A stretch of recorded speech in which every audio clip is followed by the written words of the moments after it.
শনিবার ১৪ সেপ্টেম্বর আনুমানিক ১:৩০টার সময় ময়মনসিংহের মুক্তাগাছায় সড়ক দুর্ঘটনাটি ঘটে। মুক্তাগাছা আব্বাসিয়া কামিল মাদ্রাসার সামনে দুর্ঘটনাটি ঘটে। এ সময় প্রত্যক্ষদর্শীরা জানায়, টাঙ্গাইল থেকে ময়মনসিংহ রোডে ময়মনসিংহের দিকে চলমান ঢাকা মেট্রো মিনি ট্রাকটিকে ওভারটেক করার সময় আল্লাদান পরিবহন চাপ দিয়ে মিনি ট্রাকটিকে উল্টে দেয়। ফলে মিনি ট্রাকে থাকা অক্সিজেন সিলিন্ডারগুলো পড়ে যায় এবং ড্রাইভার আহত হয়। অপরদিকে দ্রুততার সাথে বাস চালক পালিয়ে যায়। মিনি ট্রাকের চালক জামালপুর নিবাসী আশিক জানান, আমি ধীরে ধীরে এদিকে আমি যাইতেছি বামে ধরে লুট গাড়ি আমার পরিবহন 5 লাখ দিয়ে ঠাস করে দিছে মাইরে। আমার গাড়ির গতি ছিল 15 হয়তো 16 এরকম হতে পারে। নাম কি? আপনার নাম কি? আমার নাম আশিক। বাড়ি কোন জায়গা? জামালপুর। যাইতেছিলেন কোন দিকে?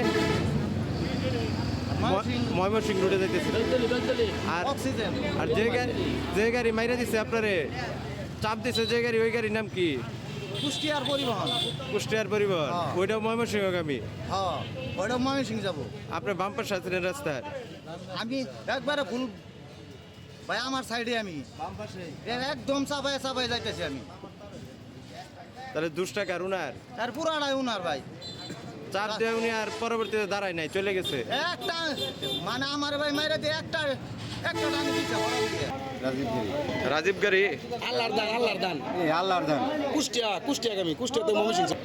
আপনার থেকে আওয়ার পথে গাড়ি একটা এই মলম গাড়ি, ওই মিনি ট্রাক, আর ওই আল্লাহর দান কুষ্টিয়া থেকে ময়মনসিংহগামী গাড়ি।